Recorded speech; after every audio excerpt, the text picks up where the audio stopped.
Hey guys, and welcome to the very first episode of Beat to the Punch by DJ Boxing in association with Team Left Jab. Every month we will be looking to bring you all the news, reviews, previews and interviews. And what a debut show we've got set up for you today. We have trainer and manager Billy Nelson going to come on the show.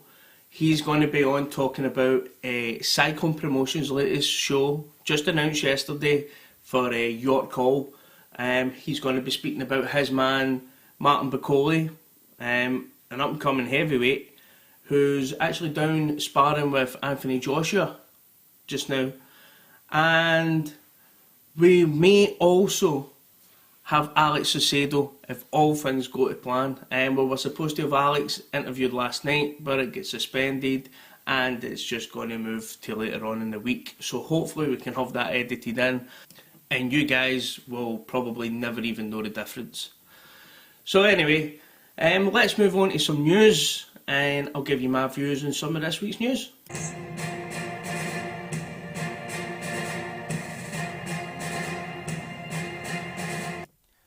Let's start with the breaking news that Mikey Garcia and his team are in talks with Manny Pacquiao to arrange a fight for later this year. Now, right away, there is a few things with this fight that just bug me. Like, why would a pound for pound star like Mikey Garcia want to go and pick the bones of a living legend in Manny Pacquiao? I just don't see the point in this fight. Especially when there's better fights there for Mikey Garcia, but he doesn't seem interested in them, like Vasily Lomachenko, like Jorge Linares. So I just think it adds to this perception that Mikey Garcia, he's a bit of a walking, talking contradiction at times. Does this fight do anything for Mikey Garcia and his reputation? No. No, it does not. If anything, I think that this fight damages Mikey Garcia. I mean, Manny Pacquiao is a living legend. So what does a pound for pound star like Mikey Garcia gain out of going and picking the bones of this living legend? And I've started to put together in my mind that this fight is something to do with Eddie Hearn and Matchroom USA and DAZN. Now, you might think that I'm just looking to try and blame this on Eddie, that this fight doesn't make sense, but no, I have got some basis to build this on. We all know that Mikey Garcia was in talks with DAZN. In fact, I think a lot of people actually expected him to sign a short-term deal with Eddie Hearn's Matchroom USA and DAZN. We've also been hearing that Manny Pacquiao has been in talks with DAZN and Eddie Hearn about, we all suspected it was going to be for Amir Khan, another Matchroom fighter. But now, with the news breaking that Garcia is in talks with Pac-Man, it does kind of look like it does make a bit more sense that this is how DAZN are going to try and get in to the American market, because we know that they are struggling just now. You know, Eddie has shouted about his $1 billion, but yet signed practically no one. You know, and this kind of makes sense if you kind of look at it from another angle. It makes sense for Eddie. Obviously, with Manny Pacquiao's tax problems in the US, this fight would need to take place somewhere else. I don't know if he would bring this to Britain, but I believe Manny Pacquiao could sell out a stadium here. We know for a fact that Manny Pacquiao could sell out a stadium in Asia. But yeah, so this is my views. I don't like the fight. I think that Mikey Garcia is far too good at this stage in his career to be picking the bones of an old, slowed down Manny Pacquiao, and I do believe that it damages him. So we'll move on to something else now. In other news, it does look like Tony Bellew will be taking on Alexander Usyk at cruiserweight here in the UK. The fight looks as if it's going to be taking place in London, and I like it. I like it. I think it's a great fight. I think that Tony Bellew will be outclassed in this fight, but I also think that the best version of Tony Bellew you see is at cruiserweight. He's never a heavyweight, so fair play to him for chasing this fight down. And it does excite me that all the belts will be on the line. You know, it's a daring to be great moment for Bellew, and it's a massive payday again for Alexander Usyk, who we all fully expect to move up to heavyweight next year and vacate all the belts at cruiserweight. Obviously, if he beats Bellew, but then Tony Bellew says that this is his last fight, this is his cash out, you know, his wife's telling him he has to start thinking about packing it up now. So, I mean, fair play to him. And so the 4 belts should be vacant by the end of the year, which will come in handy for the World Boxing Super Series, because as it stands just now, they have no belts in their Season 2 Cruiserweight tournament. So they're relying on Alexander Usyk moving up or Tony Bellew retiring, which, you know, it seems like a bit of a gamble. Otherwise, this tournament is just a road to Usyk or Bellew. You know, it does, for me, that kind of loses something. But then again, there is some fantastic matchups to be made in there. You know, I'm a big Marius Bradis fan. I was in Riga last year when he fought Usyk. I was there to watch Usyk, but I came away a big Bradis fan. I think that Bradis would beat Gassiev, and I'll just tell you just now, Bradis is my favourite to win it. I actually don't even think it's that close. You know, I don't even think it's that close. From what I've seen in last year's tournament, I think that Marius Bradis is far superior skillfully than Gassiev. He's far superior skillfully than Dorticos. You know, I know Glowacki that's in it this year, but, you know, I would still say that Marius Bradis wins this tournament quite comfortably. Eddie Hearn and Matchroom have announced that Lewis Ritson will be fighting for the European title on October 13th in Newcastle. It has also been announced that Dave Allen will be on the show. Dave is a fantastic guy. Got to meet him. You know, he's just a normal everyday bloke, so I like to see him do well. But I'm seeing here that Eddie's trying to secure a British title fight for him. You know, obviously the British champion just now is Hughie Fury, who is going to fight a final eliminator in Bulgaria against Kubrat Pulev, which would mean he would have to relinquish his British title. Now, the British heavyweight scene is a bit of a mess domestically. You know, the guys are just not great, so why shouldn't Dave Allen be fighting for it? You know, he's at that level, you know.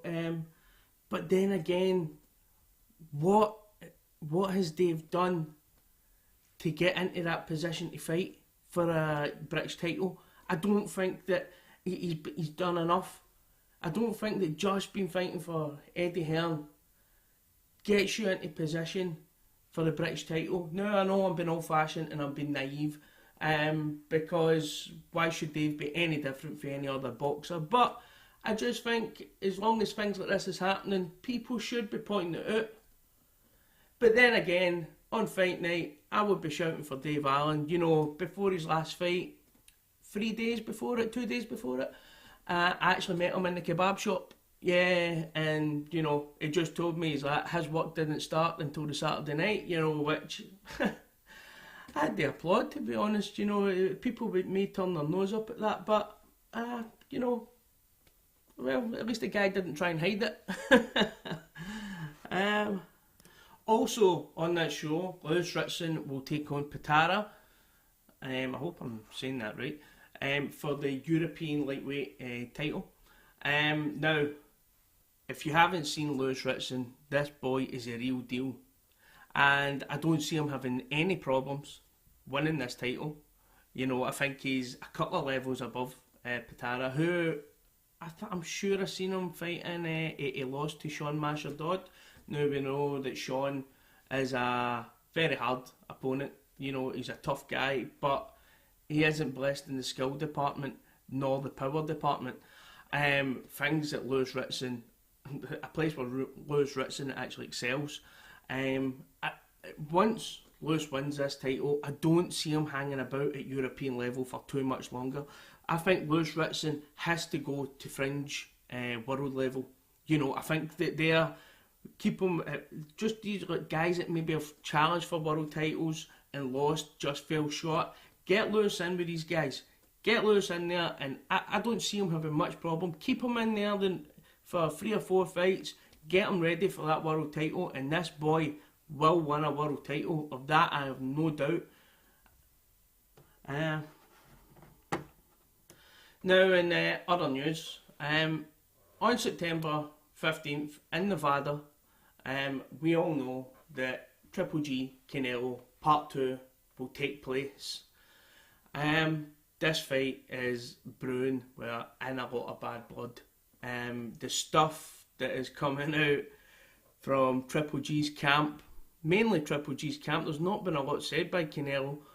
The stuff that's coming out of Triple G's camp is really un-Triple G like, you know, but this fight seems to be building really well on the back of this bad blood.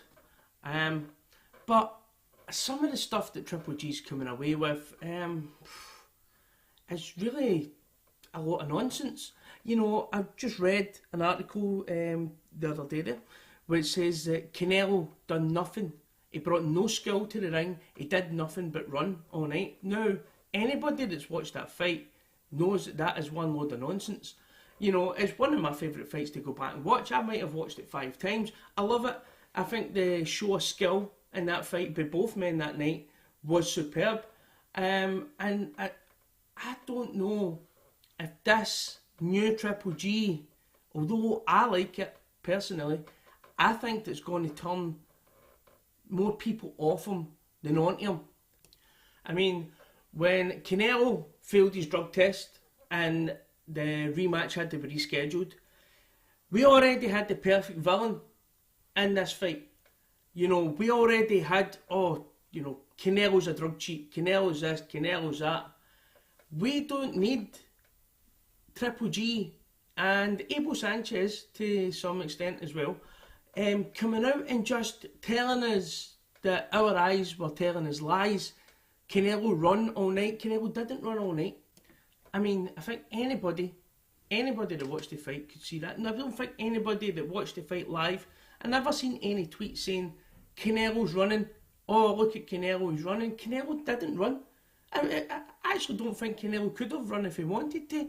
Canelo looked as if he was struggling after the 6th round. But maybe this is a sales ploy by Triple G. You know, Mayweather and Conor McGregor really screwed these guys over the last time. You know, they put their fight on a $100 pay-per-view the month or a couple of weeks before this fight, a real fight, was going to take place. Now, that must have really damaged the figures and the overall numbers that this fight did. And I believe that this time round, that is why we are getting all this trash talk. We are getting it constantly. You know, it's starting to now get the coverage that it deserves. Here in the UK especially, you know, over here we are very, very bad at picking up international fights. But now, finally, we are starting to see this trash talk trickle down. And, you know, if that's been the ploy from the start, then, you know, well done to them. I hope it works. But in the overall, I think that it might turn a lot of people against Triple G. Also, I think that the bad blood that Canelo's got, I think that his silence on a lot of this speaks volumes. I think that Canelo's going to be getting into that ring angry, and that's got to make this fight more intriguing. You know, you want to see how Canelo's going to answer him with his fists in the ring. You know, so yeah, really looking forward to that one. Can't wait. And just to finish up the news segment of the show, we had Dan Raphael, I think that's how you pronounce it, of ESPN, Big Dan. I'm sure we've all had our gripes with Dan. Well, Dan broke the news a few days ago that he had heard that Tyson Fury was now bottling it. He says he heard it from a good source, that this fight wasn't going to take place. And so what I'll do is I'll let you hear Tyson Fury's response. Just a quick update. I've been reading and I've heard some rumours that this fight's off from me and Wilder. Not on my watch, I'm not pulling out on nothing. It's on like Donkey Kong. Tyson Fury is like a king coming to America. I'm just taking some much needed rest after a 9-month training camp, but I will resume training September the 1st, and that'll leave me 9-10 weeks to prepare. I'm already fit, I'm already ready, no weight to lose. I'm coming for Wilder's belt. Now I have to admit, I was really happy when Tyson came out and put these rumours to bed. You know, kind of made Dan look a bit stupid. But I was really happy when he came out and put this to bed, because I believe that Tyson Fury has to take this fight when it's offered to him. I believe that this is too early for him. I mean, we've seen these last 2 fights. You can tell by looking at Tyson that all that they have been doing in the gym is bringing his weight down. You know, you can see that there's not a lot of zip on his punches, you know. But the weight's off, and he can go in there and just get boxing, you know, get some top sparring done, because he's going to need it. If he goes in and faces Wilder and fights like he did in his last fight, then Wilder will knock him out. You know, I've no doubt about that. Wilder is the hardest puncher in boxing, you know. I believe Tyson has to take this fight just now, because Tyson Fury, you know, he's got mental problems. You know, if Tyson loses interest, what happens if Tyson has another 3 fights before he feels at world level, but loses interest in the next 3 fights and goes right off the wagon again? You know, which he's got the demons in him to do that. So I do believe that this fight is too early, but it's also a fight that has to happen. And, you know, I actually believe that Tyson will raise his game. Tyson will bring a better Fury than we've seen in his last couple of fights. I believe that Tyson Fury's always been somebody that kind of fought to his opponent's level. You know, I think that the Vladimir Klitschko fight kind of proves that. You know, not a lot of people saw that coming. But I did, you know, £70 on it. But not a lot of people saw that coming. But he went out that night and he boxed beautifully. Now, I wrote an article last week, which you can find on djboxing.com, and it was called Bravery or Folly. In that, I was saying that Tyson looks as if he's slowed it by half a step. You know, I think that Tyson may have to reassess how he's going to fight. I don't think that he can be that twinkle-toed guy that we saw against Klitschko. I just don't think that Tyson Fury exists. So Tyson's got to go and reinvent himself, and he's not only got to reinvent himself, he's got to come and apply it against one of the top guys in the division if he's going to take that belt. So that's all the news I had picked out for us, guys. So what we'll do is we'll go now and we'll review a couple upcoming fights that's happening in the next month.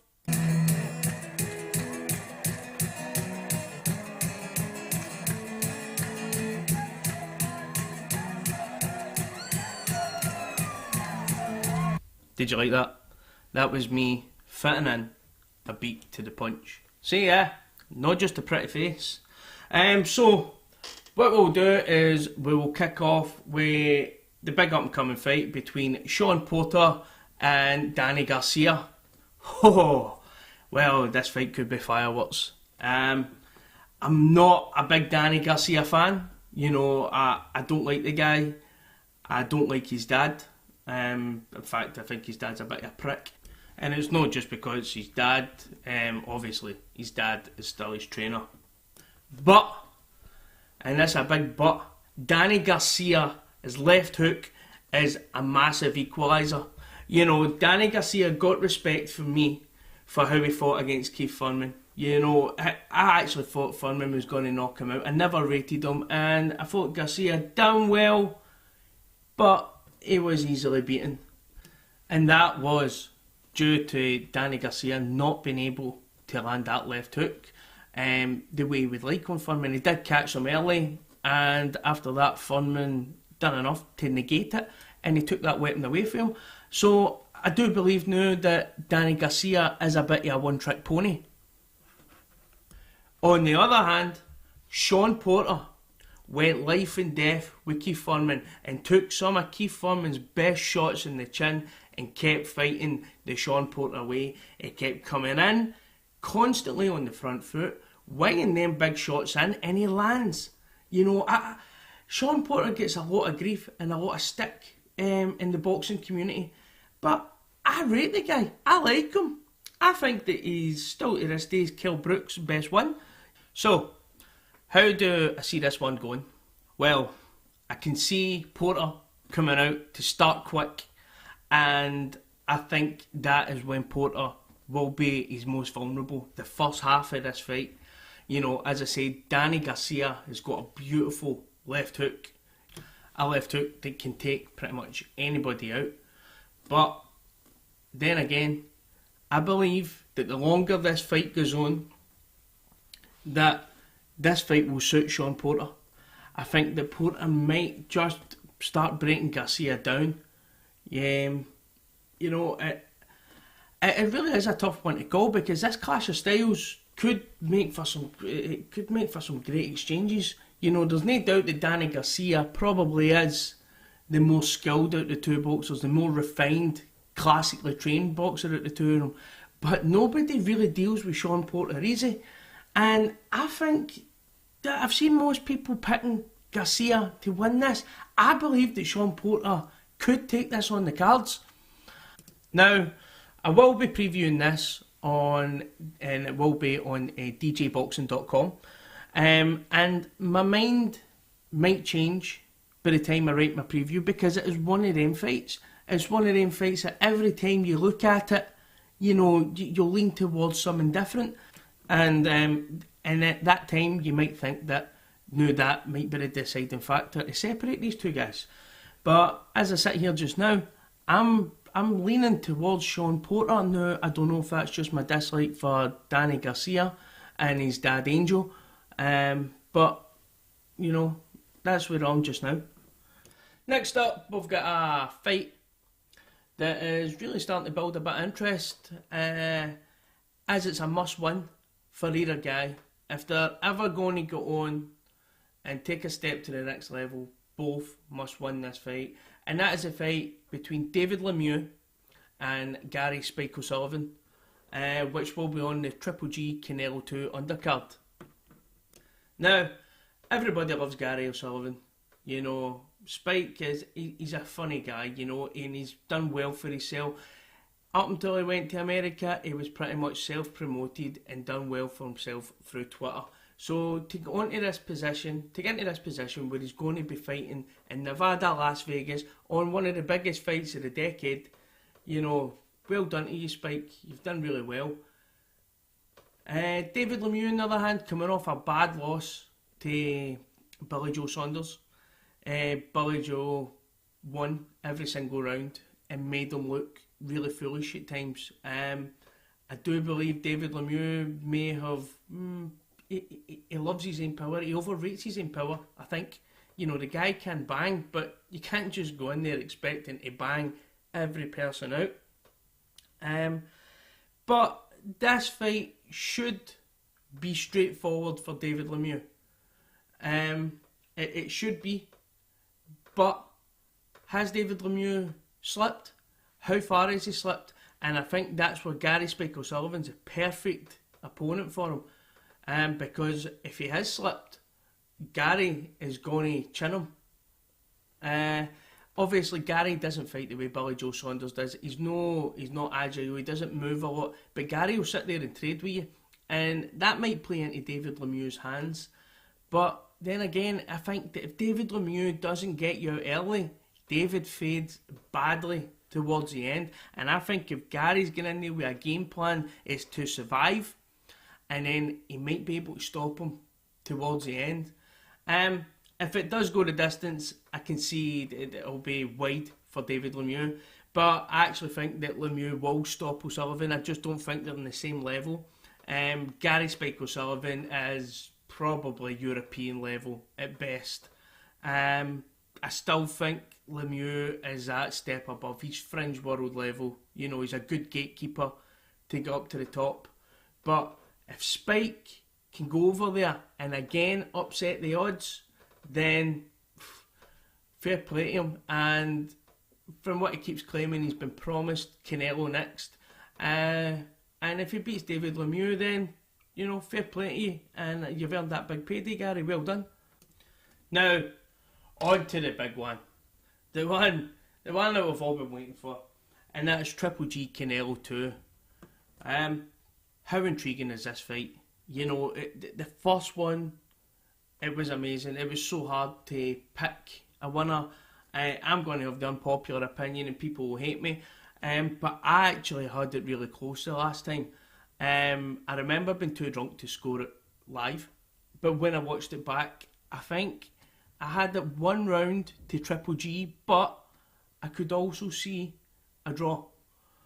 Obviously, Adelaide Bird, kinda with her ridiculous scorecard, the full thing's been blown out of proportion, and now it's because of that horrific scorecard. Everybody thinks that he's been jobbed. Well, he was jobbed. You know, that scorecard must have been filled in before the fight took place. There was no excuse for it, but you know, to say he was jobbed would indicate that it wasn't a close fight, and that wasn't the case. That was Triple G. That was a very close fight. So, as we said before in the news, this one is brewing along beautifully. You know, the bad blood between the two, it looks real. It doesn't look like this stuff we're getting in the UK now where everything's scripted. You know, you can tell they don't like each other. And now Triple G has found a voice, and he's not scared to tell Canelo he doesn't like him. He's no respect for him, and you know, that can only add to the fight. So, what do I think will happen in fight night? Well, again, this is just so hard to predict. You know, we're not really seeing a lot of Canelo just now. You know, Triple G is the man that's in the media. But we're not really seeing a lot of Canelo just now. But we've seen him on the scales last week. And he does look, again, he looks massive. He looks in great shape. Obviously, Triple G is always in shape. You know, he's a model professional. So, has Canelo learned his lesson for the last fight?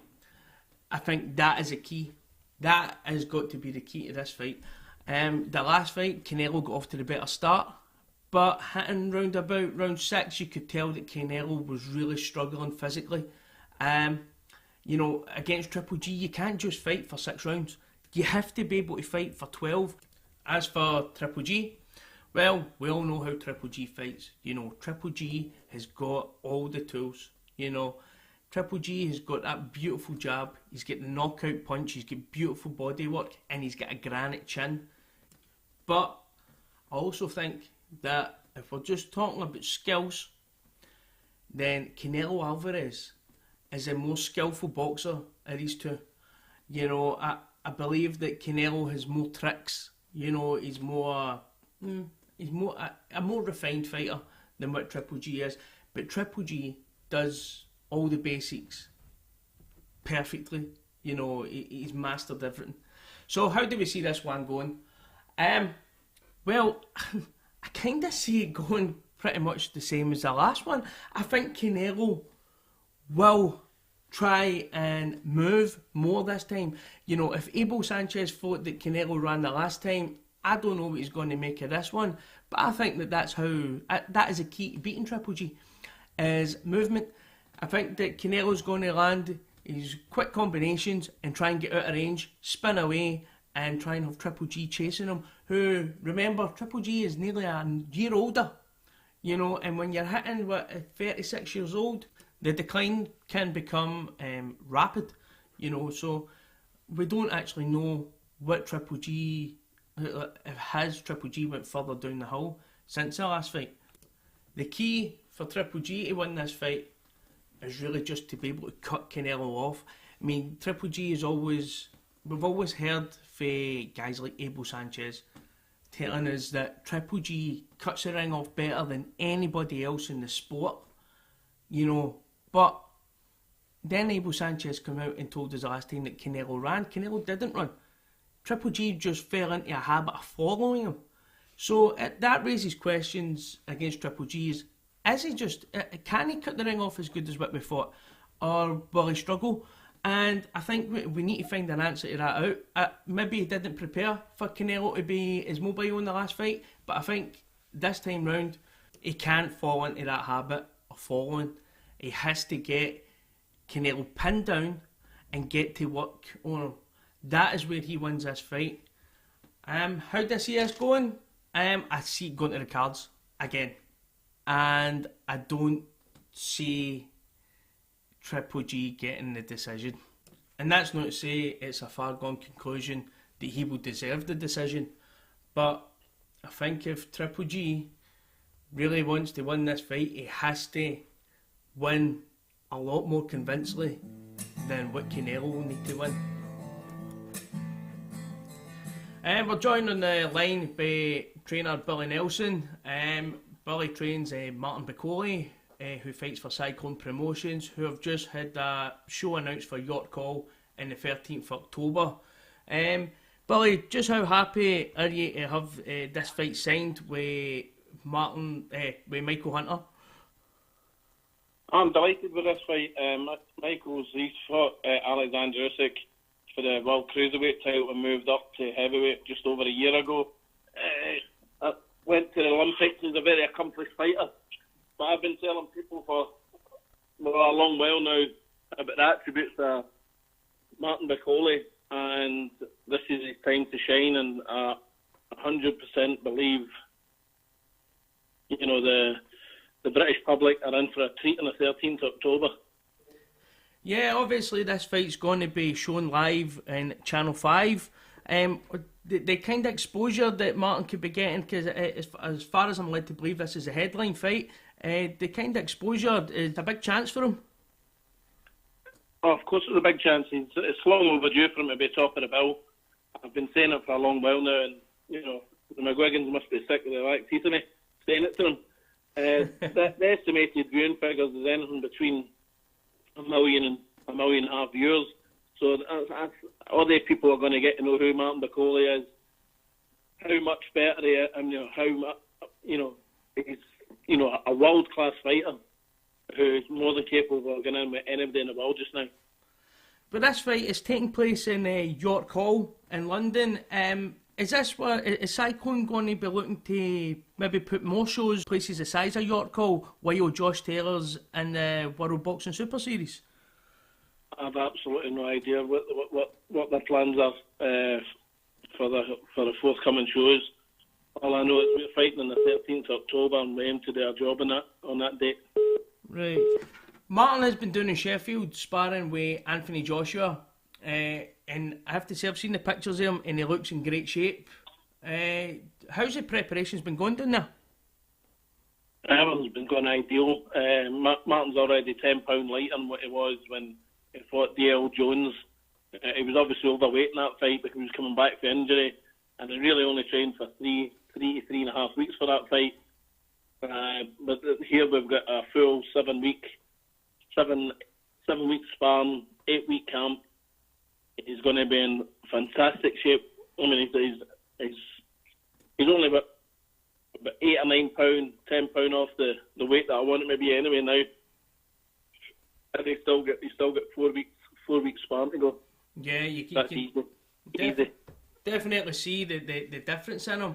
And I was reading, I can't remember where it was I was reading it, but I was reading Anthony Joshua talking about the top class sparring he was getting, and this seems to be something that's going across all the gyms in Britain about Martin.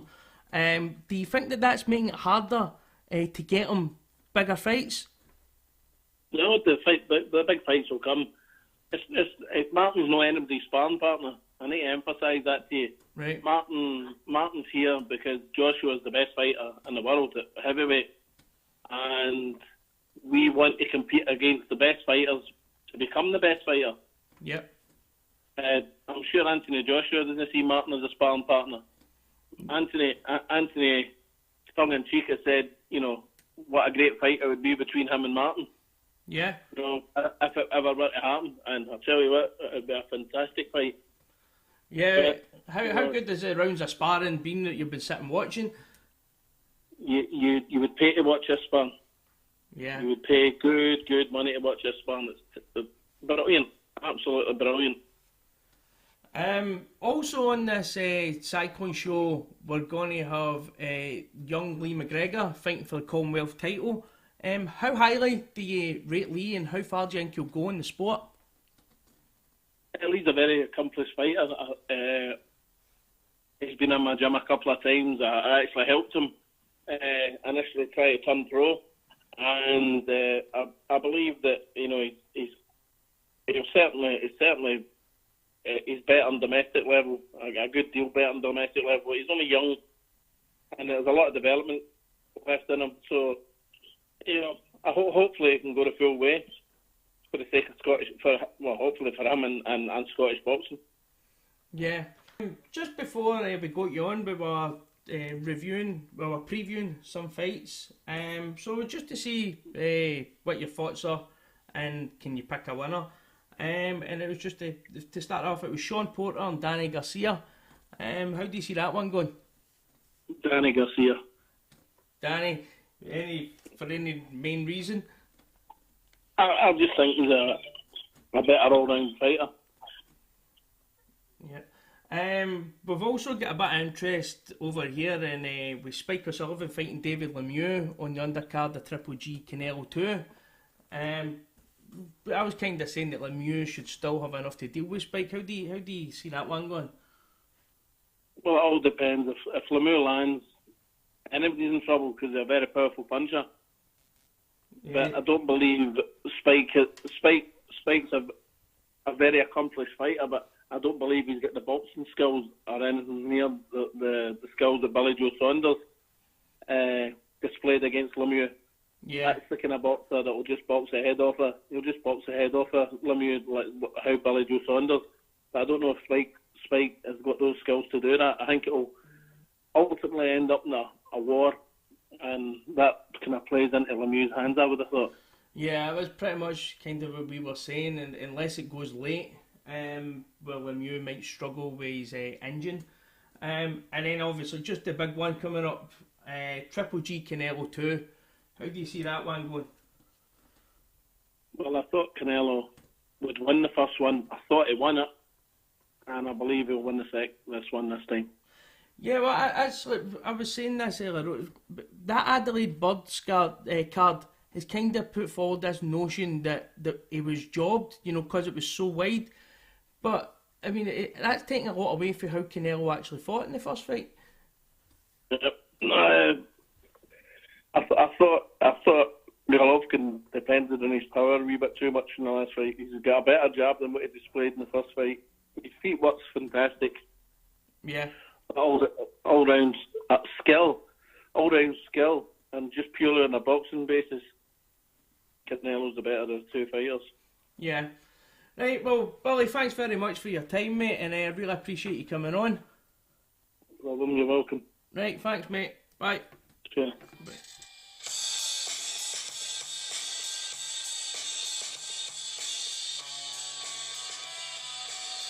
Now we're coming to a segment of the show that's called Must See. This is where I will just pick things out for podcasts or interviews that really are a must see for most boxing fans. And my very first must see is Timothy Bradley, his appearance on the Chris Mannix Yahoo Boxing Pod. This was fantastic insight. Just him talking about his career, what he's up to now. Telling you the trials and tribulations he had to go through, after that Ruslan-Provodnikov fight, that war that they had.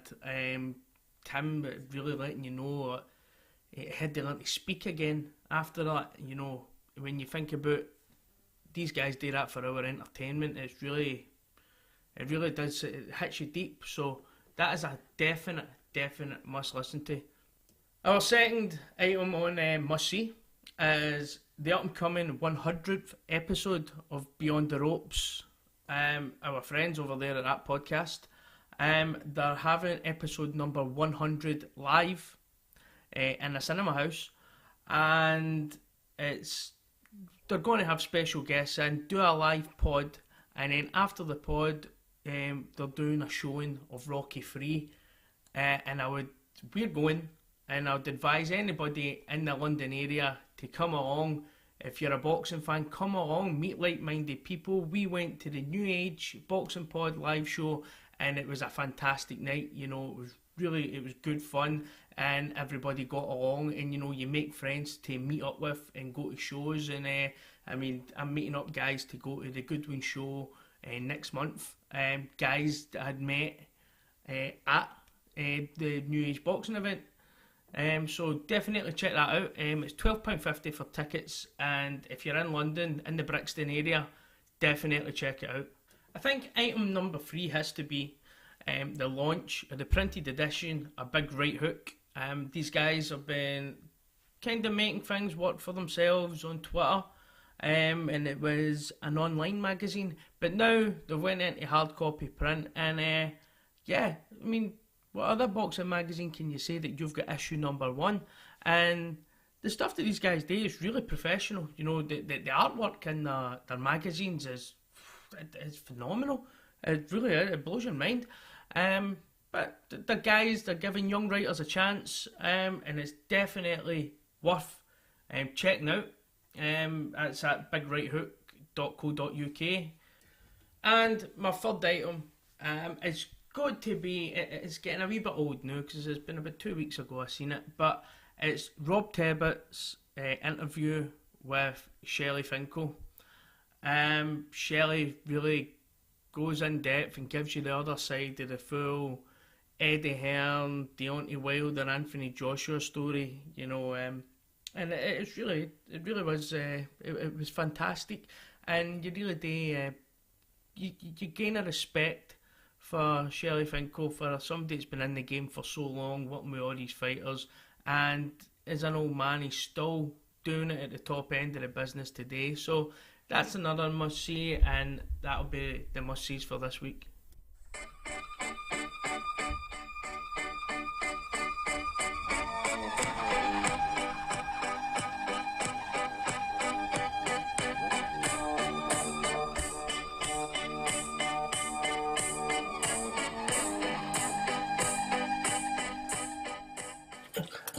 I'm joined on the line by WBO International Champion Alex Saucedo. Alex, how's things?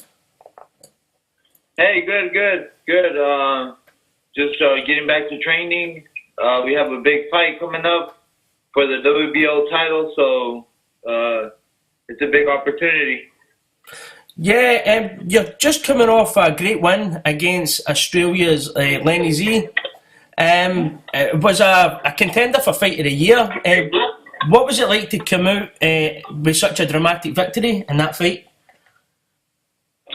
No, it was a very tough fight. We both wanted to win because winner of that fight would have got Maurice Hooker, and both of us didn't want to go down. It was just a war, you know, and I'm glad that the fans got, you know, enjoy the fight, and we're happy.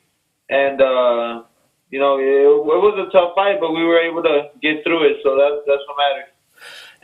Have you watched the fight back yet?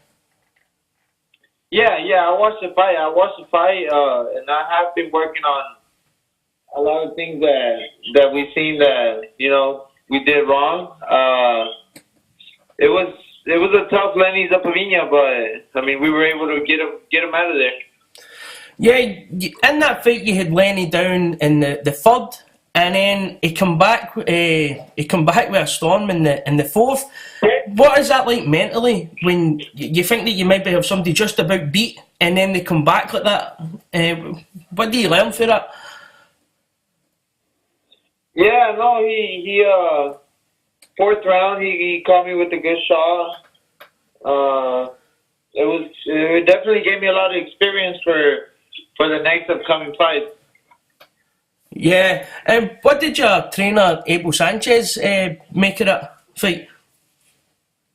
No, he thought it was a really good fight. We sat down and watched the fight. We've seen, like I said, we've seen what I did wrong, what I did right. He's waiting for me up in Big Bear. I get to Big Bear on the right after Canelo fight, after the Triple G fight. I get to Big Bear, but I'm already training in Oklahoma City. And we're just happy that we got this opportunity, and we're gonna train hard to get the win. Yeah, in that fight with Lenny Z, the Oklahoma crowd were really getting behind you. Do you think that helped you through? What was the question again? Sorry. When you fought Lenny Z in Oklahoma, the crowd really got behind you. Did that help you get through that fight? Yeah, no, it really did. It really did. There was during that fourth round. I mean, that crowd. I just knew I couldn't go down in front of my people. It could have been what helped me out too. Staying up, but all that training as well. So it just, I loved it. I loved it that all my people came out to support. Yeah. You've earned your world title shot against Maurice Hooker. How do you rate Hooker? I mean, he's a very good fighter. He's a very good fighter. Maybe the best fighter I've ever fought. That's why he's the champion. He looked very good against Flanagan. He used his distance very well. He has power in both of his hands. So we're just gonna have to be really sharp and good, ready. Study him and be ready for that 12-round fight. Yeah. A lot was made a Top Rank winning the purse bid, beating Eddie Hearn in Matchroom in the Zone with a massive bid at 1.6 million. Does that show the faith that Top Rank have in you? No, that's great, man. It makes me feel really good that I have Top Rank support behind me. Like I've told them, I'm gonna keep working really hard. I'm gonna get ready, give ESPN and Top Rank some great fights, great shows, and the people love it, so that's what they like. Yeah. Obviously, in season 2 of the World Boxing Super Series, they're taking up the 140-pound division. Do you think that's going to open a couple of doors for you if you can get through this Hooker fight? Like maybe open up a unification with Ramirez? Yes, of course. That's the fight we're looking for. Let's focus on Hooker first. I think our focus is on Hooker for November. And then we can move on to unify the 140. But as of right now, I'm really focused on Hooker. I want to get him out of there and get my title. But he's a very tough warrior, very very good fighter. So I'm gonna have to be 100% that night. As we've already mentioned, that Abel Sanchez is your trainer. What's it like going up to Big Bear and seeing guys like Gennady Golovkin, and that? Do you get inspiration for seeing somebody at that level of the game? No, yeah, it definitely does. We get inspired. We see what champions get, all the media. I mean, the attention. It's just it's great. He's a great champion, man. He's a great champion. He motivates us. He talks to us. He tells us how hard it is to get, to that point. How hard you have to work. So I believe he's a great champion, and I see that when I'm there. How do you see the big fight going with him and Canelo? It's gonna be a good fight. I think the first fight was a really good fight. They both wanna make something clear. So, let's hope for the best. Yeah, I actually can't wait for it. It's going to be an amazing fight. Yeah. Well, that's all I've got for you today, Alex. But thank you very much for giving us your time and coming on the show. No, I thank you and I appreciate you guys. I'm here anytime and looking forward to November 16 or 17, to becoming the new WBO champion. Yeah, well, very best of luck to you when you fight Hooker and hopefully get you back on when you're the world champion. Yes, of course. Thank you. Right, thank you. Bye. And that about wraps it up for today's episode. Join us again next month when we will have more guests, more views, and previews. Thanks very much for joining us. I've been Stephen Donnell. You've been awesome.